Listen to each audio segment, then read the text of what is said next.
Hello, welcome to my new video. We're going to continue with another dialogue. In this dialogue, we're going to be calling the police. Nothing to worry about, it's just a noisy party. You know, it's common sense that people want to rest and sleep at night, right? So, there is a law that enforces this. In Czech, this is called noční klid, nighttime quiet, which means that every day from 10 p.m. to 6 a.m. and during this night quiet time, people and their household appliances, their machines should not make any noise that would disturb people from resting at this time. But you know, people sometimes want to have parties and they are allowed even after 10 p.m. If this is too unbearable and you cannot sleep, or you feel threatened because the party is getting out of hand, it's okay to call the police. If the nighttime quiet is disturbed, it's called rušení or porušování nočního klidu, a disturbance of the nighttime quiet. If there is a very noisy party or someone keeps vacuuming, I don't know, your neighbor keeps vacuuming every night and he or she doesn't care even if you tell them, if you knock at them, then you can call the police. And maybe some of you know the number. You can call the police of the Czech Republic, which is, the number is 158 158, or you can call the municipal police, městská policie, which is 156. This is also a piece of advice for you if you come to Prague or to any Czech city to party and you stay at an apartment, you have to keep it down after 10 p.m. Otherwise, you could have an unpleasant surprise knocking at your door. This nighttime quiet is based on the Act on the Protection of Public Health. And it's no joke. So let's call the police. Oh, but before, let me show you some vocabulary that you will need to understand this dialogue. Ahoj!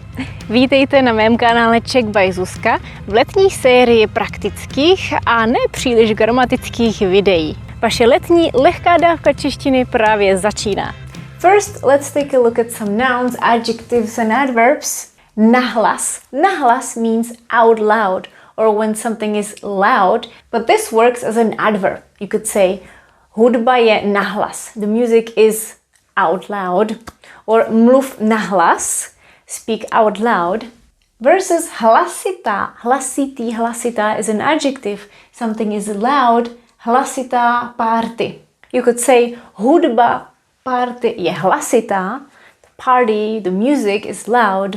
Nebo hudba je nahlas. The music is loud, meaning like how is the music? The music is in a loud way. So you can use both in certain context. Opilý means drunk. Ten člověk je opilý, that person is drunk. Oni jsou opilí, they are drunk. Osobně, osobně means in person. You will hear mluvit osobně, to speak in person. Hlídka, that's a patrol, the police patrol. That could be policejní hlídka. But here we will only hear hlídka, a patrol. Přístup do budovy, access to the building. Přístup, access, budova is a building. Přístup do budovy, access to the building. And now we have some phrases and verbs. The caller is starting the call by volám ohledně. Já volám ohledně, which is a really handy phrase when you want to formally say, what are you calling about? Literally, I'm calling regarding certain situation. Ohledně means regarding. And afterwards, you would have the genitive case. I couldn't help but mention a little bit of grammar, so if you were not ready for this, I'm sorry. Volám ohledně rušení nočního klidu. Snažila jsem se. The verb is snažit se, which means to try hard, try your best. Snažila jsem se, I tried hard. I tried my best.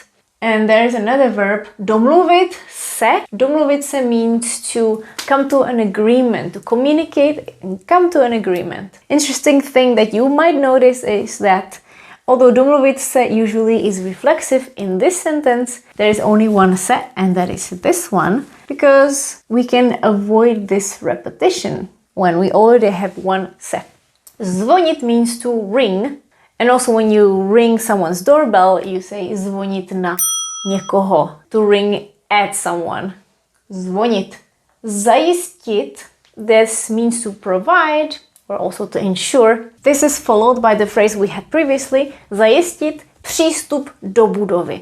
To provide access to the building.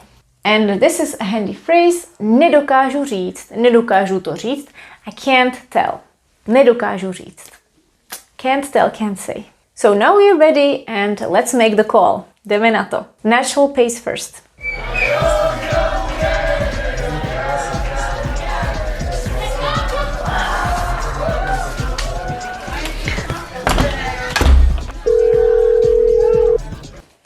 Policie České republiky. Dobrý večer, já volám ohledně rušení nočního klidu. V bytě nade mnou je Airbnb a hosti tam dneska mají docela hlučnou party. Snažila jsem se s nimi domluvit z okna, ale mají hudbu tak nahlas, že mě neslyšeli. Navíc jsou hodně opilí, tak se bojím na ně zvonit a mluvit s nimi osobně. Dobře, řekněte mi adresu. Mánesova 1953/39, Praha 2 a je to 3. patro. Pošle mi tam hlídku. Až přijede, bude potřeba zajistit přístup do budovy. Můžete otevřít hlavní vchod? Ano, já vám otevřu. Dobře, zavolají vám, až tam budou. Děkuju. Jak dlouho to bude asi trvat? To vám bohužel nedokážu říct, je víkend. No, snad se dneska ještě vyspím. Chápu. Doufejme, že dorazí brzy. Tak díky. Děkujeme za hlášení. Naschledanou. Naschle. And now the same dialogue will be presented to you in a slower pace.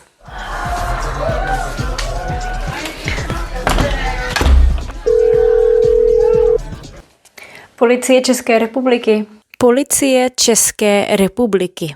Dobrý večer, já volám ohledně rušení nočního klidu. Dobrý večer, já volám ohledně rušení nočního klidu.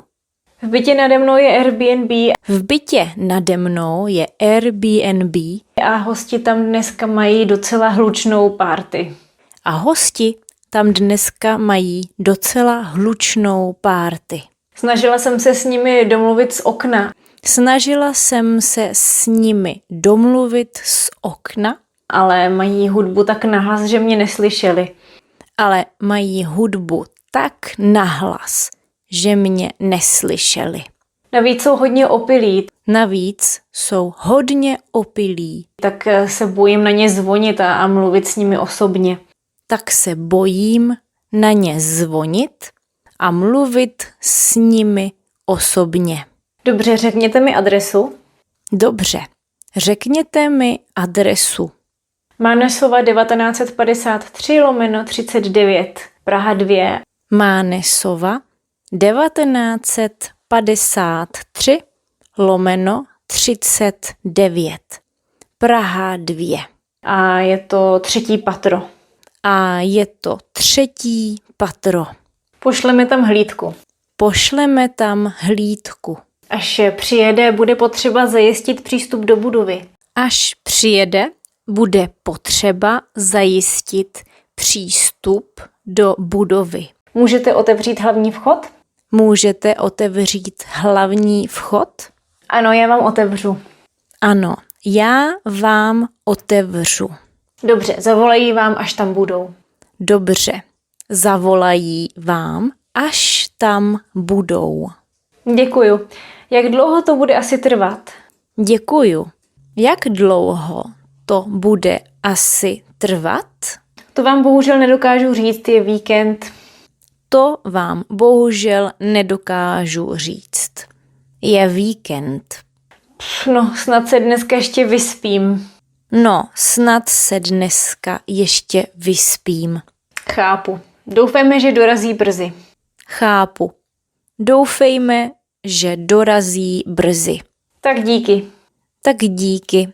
Děkujeme za hlášení. Naschledanou. Děkujeme za hlášení. Naschledanou. Naschle. Naschle. Tak a to je ode mě všechno. This is all from me. Learning Czech in context is always the best in my opinion because you know the situation and you can connect the phrases, connect certain words with the story, and that's more memorable, especially when there is a funny plot twist. I know that many of you have already purchased this ebook My First Czech Adventure, or the ebook with the video course Explore the Art of the Original Czech Conversing. But if you haven't yet, now is a really good chance because I put both of them on discount, 20% off for these fun dialogues. For example, this one is really good for beginners and you will learn words in context. The dialogues are quite short, easy to understand. There's also a translation at the end in case you cannot use translator at the moment. And the best part is that you can listen to them at the natural pace and slow pace. Here are the verbs used in the specific dialogue, some fun exercises. There are 20 dialogues in total, and you can also see a grammar section at the end. This grammar section is focused mostly on verbs and the phrases you can make from those verbs, but there's also a little bit more like numbers or alphabet for those of you who are beginners. Use the promo code CzechSummer1 and CzechSummer2 and get the 20% discount for these ebooks. Tak a teď už je to fakt všechno. Now this is all for real. Mějte se krásně a uvidíme se zase za týden. I'll be happy if you leave me a comment, whether it's asking about the vocabulary or grammar, or sharing your experience learning the Czech language or interacting with the locals. Těším se. Looking forward to it. Ahoj!